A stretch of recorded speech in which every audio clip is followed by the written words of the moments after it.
चलिए अब एक एक करके हम लोग देखते हैं। पहले कश्मीर, जम्मू कश्मीर के बारे में। जम्मू कश्मीर का इतिहास बड़ा पुराना रहा है। यहाँ पर शुरू से ही यहाँ विवाद रहा है। जम्मू कश्मीर में अशोक ने श्रीनगर शहर की क्या किया था, स्थापना किया था। श्रीनगर शहर की क्या किया था, स्थापना। ऋषि कश्यप के नाम पर इसका नाम क्या पड़ा था, कश्मीर पड़ा था।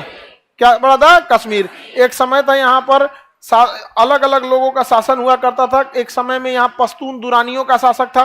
पश्तून दुरानी से इसमें सिख शासकों ने कब्जा कर लिया। तो ये किसके पास चला आया, सिख शासक से। सिख शासकों को हरा दिया अंग्रेजों ने। तो कश्मीर पर किसका आ गया, अंग्रेजों का। अंग्रेजों ने कश्मीर को बेच दिया, डोगरा शासकों को बेच दिया। लो कश्मीर खरीद लो। अंग्रेजों ने किसको बेच दिया, डोगरा शासक। तो यहाँ शासन किसका हो गया, डोगरा शासकों का। किसका शासन हो गया, डोगरा शासन। तो कश्मीर का अंतिम राजवंश डोगरा शासन। अंतिम राजा थे हरि सिंह। राजा का नाम क्या था, हरि सिंह। हरि सिंह। अब कश्मीर के राजा हरि सिंह थे, ये उतना दिमाग वाले नहीं थे। इनका मंत्री जो था बहुत समझदार था, नाम था उसका शेख अब्दुल्ला। शेख अब्दुल्ला। प्रधानमंत्री इनका सलाहकार कौन था, शेख अब्दुल्ला। अब जब देश आजाद हुआ तो अंग्रेजों ने भारतीयों से कहा कि देखिए जितने भी छोटे छोटे राजा हैं वो या तो भारत में मिल जाए, या मन कर रहा है तो पाकिस्तान में मिल जाए, या मन कर रहा है तो क्या करे, अपना देश बना ले। सोचिए अंग्रेज सब, भारत है यहाँ, आजाद करके जाओ ना यहाँ से, आगे बढ़े। तो बताइए हरि सिंह के प्रधानमंत्री कौन थे, शेख। हरि सिंह को इसने कहा था अपना अलग देश बनाइए, कश्मीर क्या रहेगा, अपना देश बनेगा। बताइए धर्मशाला बना रहे हो लोग। देश बनाने के लिए इतना नॉर्मल चीज होता है, केवल जमीन का टुकड़ा थोड़ी चाहिए, उतना आपके पास सक्षम वातावरण होना चाहिए, सेना होनी चाहिए, अर्थव्यवस्था होनी चाहिए। सेब बेच के देश बना लेंगे। कश्मीर में पर्यटन, सेब, ड्राई फ्रूट और कौन चीज होगा ज्यादातर यहाँ पे, नहीं समझे। तो हरि सिंह ने चढ़ा दिया। अब हरि सिंह साइने नहीं करे, सरदार पटेल कहे हरि सिंह को कि साइन कर ले भाई, क्या कर दो, साइन कर दो। अच्छा अंग्रेज जब इतना खच रहा था, सब देश आजाद हो गया 1947 में, देश आजाद हो गया 1947, लेकिन सेनापति अंग्रेज का था। सेनापति किसका था, अंग्रेज। कहा कि जब तक आप संविधान नहीं बनाएंगे सेनापति किसका रहेगा, अंग्रेजों का ही रहेगा। अब सेनापति कानून के हिसाब से चल रहा था। सरदार पटेल ने कहा कि हमला कीजिए, कश्मीर हमारा होगा। तो कहा कैसे कर देंगे आप, साइन करके देगा, हम अभी हमला कर देंगे। हरि सिंह साइन नहीं कर रहा था। जिन्ना के पास भी जो सेनापति था वो भी कौन था, अंग्रेज। जिन्ना ने भी कहा कि हमला करो इस पे। कहा हमला कैसे कर दे, हरि सिंह साइन करके देगा, कश्मीर पाकिस्तान में मिलेगा तो हम हमला कर देंगे। यानी दोनों के पास बराबर मामला था। लेकिन जिन्ना ने क्या किया, एक गलत सहारा लिया। उसने कहा कि कुछ लोगों को चढ़ा के का बंदूक दिया, हथियार दिया, कहा जाको मारो कश्मीरियों को। न्यू ही खराब हो गई, क्योंकि जब आप किसी को बंदूक चलाना सिखा देते हैं तो फिर वो लाइफ टाइम बंदूकें चलाएगा। शेर को जब मांस लग जाता है तो खिचड़ी नहीं खाएगा वो। हम लोगों ने क्या किया, ये इंसानियत बनाया, और उसने क्या किया, हमला कर दिया। और यहां जब आप हमला करने किसी को इलीगल भेजते हैं ना, तो कहेंगे एक आदमी को मारने के लिए तो 10 आदमी को मार देगा। सेना अगर हमला करेगी तो मार के काम खत्म होगा, लौट आएगी। नॉर्मल आदमी को भेजा, मार देगी, उसका दुकान शटर तोड़ देगी। सोना का दुकान है, लूट यहाँ। एथिक्स खत्म, मोरल खत्म, कोई कंट्रोल करने वाला नहीं रहेगा, लूट खसोट ज्यादा हो जाएगा। जबकि बाकी में ऐसा नहीं होता है। आप ही लोग को पुलिस बंदूक दे दिया, कहा जाए कि पूरे शहर की सुरक्षा व्यवस्था आपके हाथ में, रात में तुम ही लोग ताला तोड़ने लगेगा। नॉर्मल पुलिस रात भर आपका दुकान किसके भरोसे बंद रहता है, पुलिस का। कभी सोचे जिस दिन वो चाह देगी क्या होगा, एक सड़क पे 2 जीप उधर 2 जीप इधर, भाग यहां से, रास्ता खाली हो जाएगा। लेकिन आप कितनों गरिया लीजिए पुलिस को, लेकिन अल्टीमेट आप उन्हीं के पास जाते हैं। सोचिए आज हम लोग आवाज उठाते हैं पुलिस के ऊपर, आधा घंटा लग गया पुलिस को आने में। भाई आपके घर से पुलिस स्टेशन जितना दूर है ना, पुलिस स्टेशन से आपका घर भी उतने दूर है। तो हर इधर से कौन घुसा दिया, सेना, जिन्ना। सेना घुसाया कि आतंकवादी, सबको आतंकवादी ने जमीन कब्जा किया ही, लोगों का सामानों लूटने लगे सब। हद तब हो गया जब वहां वो हमला करते थे सब ना, तो इतना एरिया कब्जा किए, तो वहां महिलाओं को लेके, लड़कियों को लेके जाने का हम ब्याह करेंगे। आगे बढ़ा ना तो एक और लड़की दिखी तो एक से कर लेंगे हम। लूट खसोट इतना रद्द कर दिया, इतना तबाह कर दिया कि हरि सिंह कहा कि भाई अब हमरो यहां से उठा मत ले जाए। तब हरि सिंह भागे भागे आए सरदार पटेल से मदद मांगने, नेहरू से। नेहरू जी हमारी मदद कीजिए। तो क्या जरूर करेंगे। सरदार पटेल कहे जरूर करेंगे, पहले साइन कराइए करा से। ढेर होशियार बन रहा था तो साइन किया, मैं भारत में विलय करता हूं। तो भाई हरि सिंह का तो एरिया ये पूरा है ना, ये पूरा एरिया है। और जब उन्होंने साइन किया, मतलब पूरे के लिए साइन किया, लेकिन जब तक वो साइन किए अक्टूबर में आके साइन किया। आजादी मिली थी कब? अगस्त में। अगस्त, सितंबर, अक्टूबर, लास्ट अक्टूबर, 26 अक्टूबर को जाके कर रहा है। बताइए, अक्टूबर खत्म करके 26 अक्टूबर को कर रहा है। 3 महीना में कितना हमला हो जाएगा समझ रहे हैं आप लोग यहाँ पे? तब तक इतना एरिया कब्जा कर चुका था। तब हरि सिंह आए। तब कौन किया? हरि सिंह साइन किए और कहे बचा लीजिए। तब सरदार पटेल ने साइन कराया और सरदार पटेल जो गृह मंत्री थे तुरंत जाके अंग्रेजों की सेनापति को दिए, ये देखिए अब साइन हो गया, अब तो हमला करेंगे ना, अब आप स्वतंत्र हैं, अब हमला कर सकते हैं। तो जवाहरलाल नेहरू प्रधानमंत्री थे, सरदार पटेल, ब्रिगेडियर उस्मानी को भेजा गया। किसे भेजा गया? ब्रिगेडियर उस्मानी। जिन्ना का हालत खराब हो गया, क्योंकि ब्रिगेडियर उस्मानी जो थे ना, उस समय ब्रिटेन की आर्मी से, इंग्लैंड से ट्रेनिंग लेके आए थे। उस समय का सबसे बड़ा जो ट्रेनिंग एकेडमी वहां था, और जिन्ना ने उनको ऑफर दिया था, आ जाइए हम आपको अपने यहाँ का सेनापति बना देंगे। जिन्ना ने ऑफर दिया था ब्रिगेडियर उस्मानी को, क्या बना देंगे? सेनापति बना देंगे आप। तो ब्रिगेडियर उस्मानी ने कहा कि जिस देश की धरती की शपथ लिए थे, जिस देश की धरती का हमने मेडल पहना था, जिसने हमें नौकरी दिया था, और जब हथियार उठाने से पहले जब हम सर्विस में आए थे तो जो शपथ लिए थे, आपके सेनापति बनने के लिए हम उस भारत का शपथ कैसे भूल जाए? भूल जाइए, आपका पाकिस्तान बन गया है, मरेंगे तो इसी धरती पे मरेंगे यहाँ पर। तो ब्रिगेडियर उस्मानी को जब कमांड दिया गया तो उसके बाद से पाकिस्तानी 1 इंच आगे नहीं बढ़ सके थे। 1 इंच आगे पाकिस्तानी नहीं बढ़ सके। यहां से पूरी तरह से ब्रिगेडियर उस्मानी ने क्या किया? सेना बिछा दिया और पाकिस्तानियों को खदेड़ना चालू कर दिए यहां पर, और पाकिस्तानी सबको पीछे ढकेलने लगे। नौशेरा एक जगह है कश्मीर में जहां पाकिस्तानियों ने अपना गढ़ बना लिया था और वहां पूरा गोदाम बना लिया था गोला बारूद का, और नौशेरा में पूरे ब्रिगेडियर उस्मानी 1 दिन में कब्जा कर लिए, गोदाम वोदाम सब उड़ा दिए, भाग गया सब पाकिस्तानी का। यही हथियार का यूज करो यहाँ पे। ब्रिगेडियर उस्मानी की एक समझिए अच्छाई कही है, खराबी ढीठ बहुत थे, ढीठ बहुत थे। वहां पे युद्ध के मैदान में ही जाके उनको समझाते थे अपने सैनिकों को। अब जगह कोई सिपाही है और उसके बीच में ब्रिगेडियर आ गया, ब्रिगेडियर का पावर बहुत बड़ा होता है, समझ में आ गया कि नहीं आ गया? जब सामने ब्रिगेडियर खड़ा रहे तो सिपाही का मनोबल इतना बढ़ जाएगा कि कुछ उखाड़ के फेंक देगा सब वहां पे। इसी बीच में जब ब्रिगेडियर उस्मानी थे तो एक तोप का गोला इनके ऊपर आके गिर गया। हालांकि कई बार ये बच चुके थे। एक बार तोप का गोला, जैसे जहां खड़े होते हैं भाषण देने गए ना, जैसे वहां से भाषण देके खत्म होके हटे, तुरंत वहां एक तोप का गोला गिरा।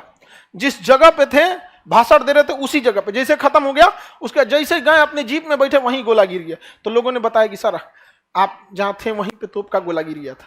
तो कहे कि तोप के गोला को भी पता है ब्रिगेडियर की इज्जत की जाती है।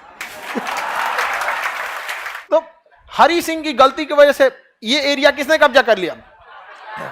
अब जवाहरलाल नेहरू को ये लगा कि हम मुकदमा कर देते हैं, हम क्या करते हैं? केस कर देते हैं। कहां पर? यूएनओ में।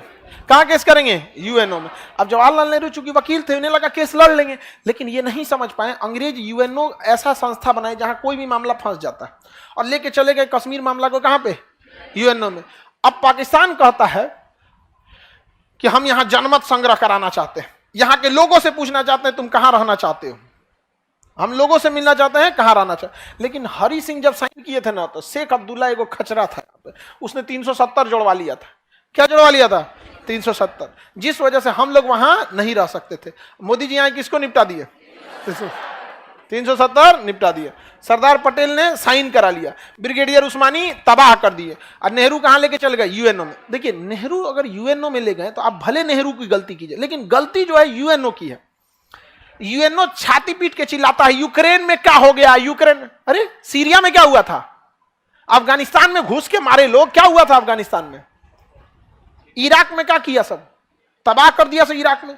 ये इनकी लॉयल्टी केवल अपने वेस्टर्न कल्चर के लिए है, याद रखिएगा। बाकी हम लोग को मजबूरी है इन चोटों की, हम लोग को इज्जत से बात करता है, वरना जिस दिन हम लोग गूगल, यूट्यूब, फेसबुक, हैंडसेम का बहिष्कार करेंगे लोग ना, उस दिन शांत हो जाएंगे ये लोग। यहाँ पर समझ में आएगी नहीं आ गया? यहाँ पे तो 370 जोड़ देने की वजह से हो गया। अब यूएनओ में पाकिस्तान क्या कहता है कि हम यहाँ पे चुनाव कराना चाहते हैं। अब समस्या ये है कि पाकिस्तान ने कश्मीर मुद्दा को कभी भी एक जमीन की लड़ाई नहीं बनाया, बल्कि धर्म की लड़ाई बना दिया। किसकी लड़ाई बना दिया?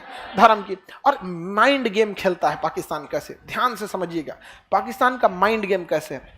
वो अपने आतंकवादियों को भेजता है कहाँ पे? कश्मीर में, और कहेगा नमाज पढ़ने वाली टोपी पहनो। आप बताओ, लड़ाई लड़ने के लिए तो हेलमेट पहनना चाहिए ना।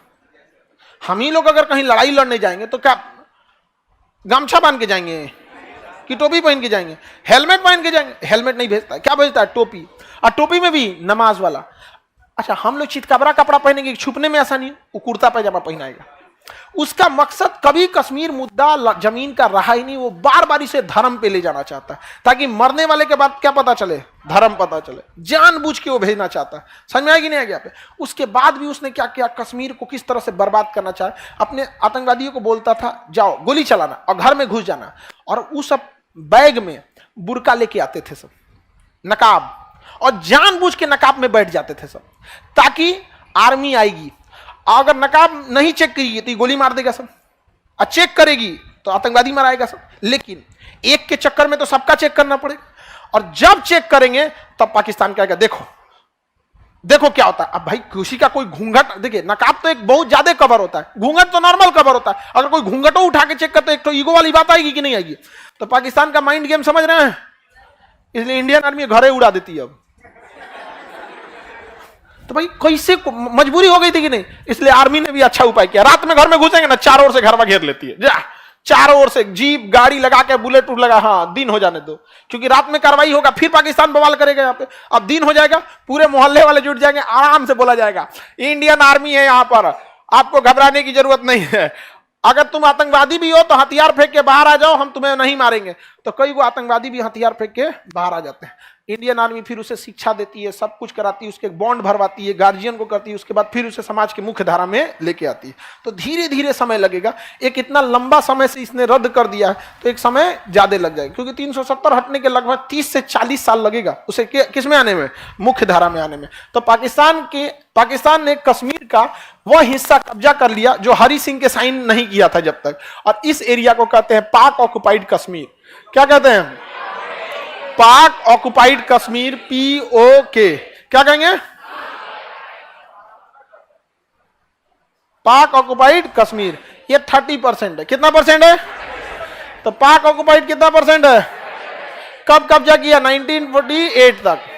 1948 तक में क्या कर लिया? कब्जा कर लिया। इसी को खाली कराने के लिए जवाहरलाल नेहरू कहां चले गए? इंटरनेशनल कोर्ट में चले गए। अभी यूएनओ कहता है कि यहां जनमत संग्रह कराइए। क्या कराइए?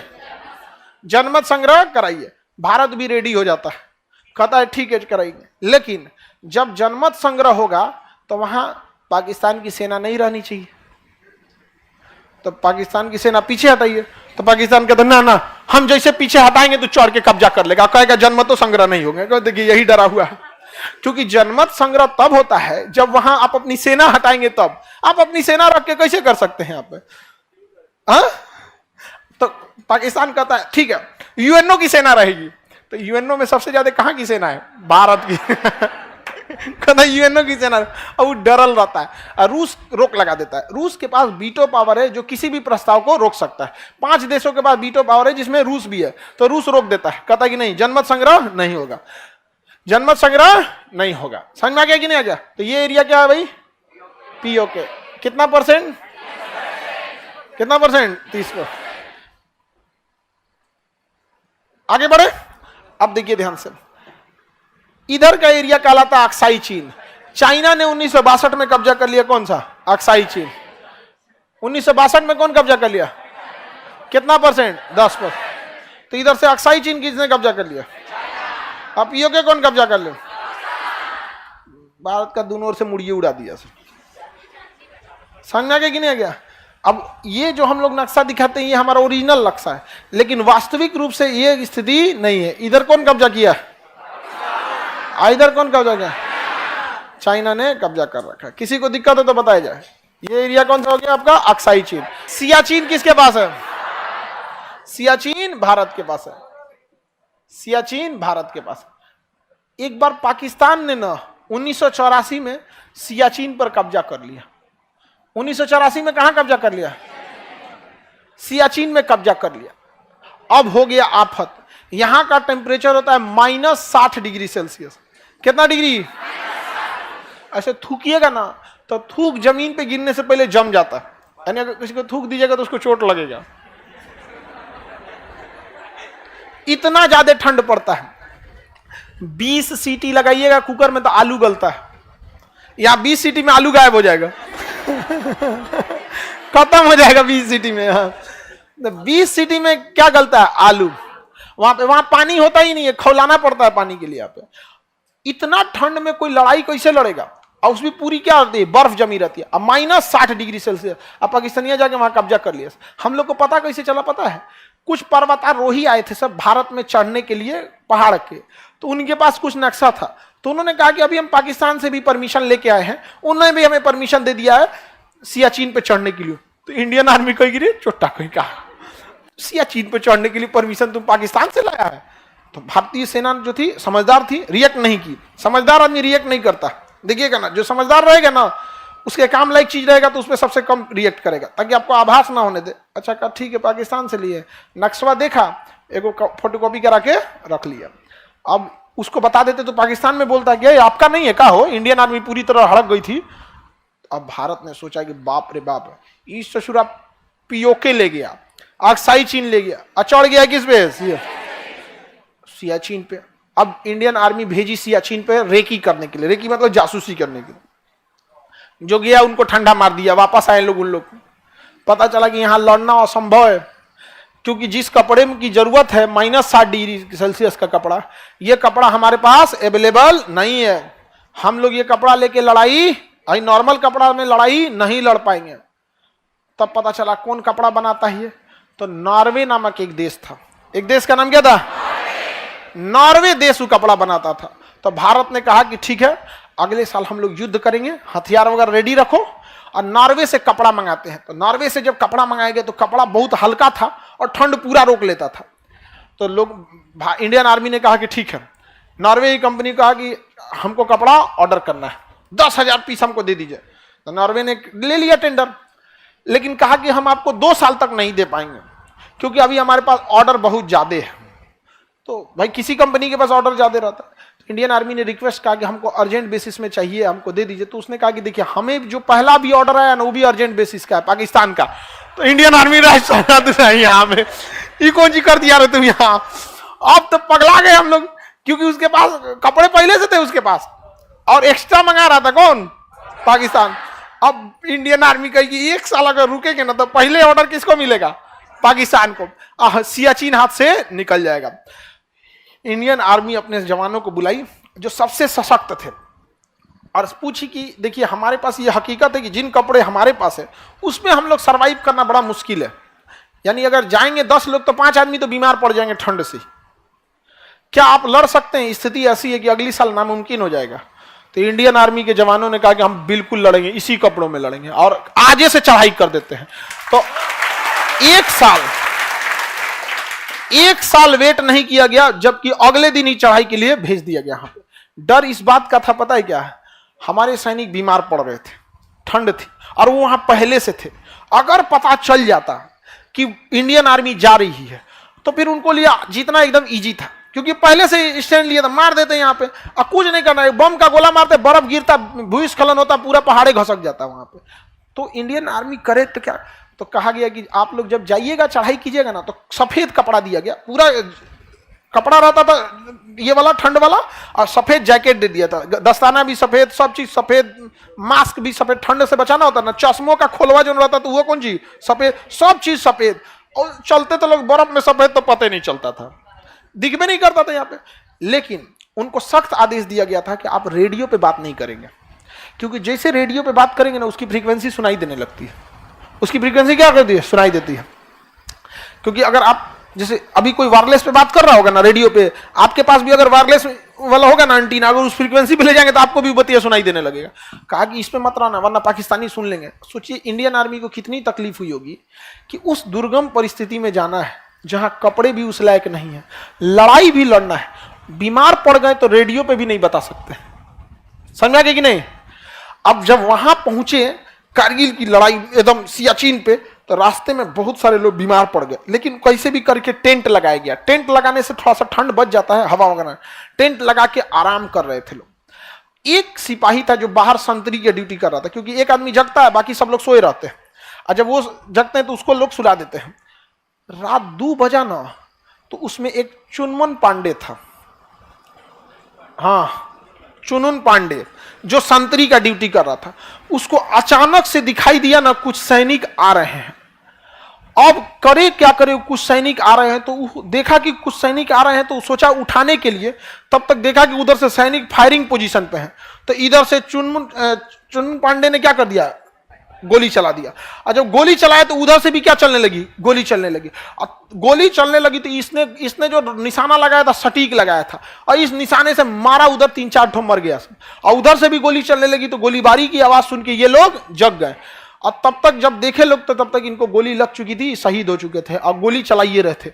तब तक ये लोग उठ के, और जो पाकिस्तानी उधर से आ रहे थे सबको मार के धड़धड़ा के नाच दिया, सब पाकिस्तानी वहां क्या हो गया, सब मर गया सब।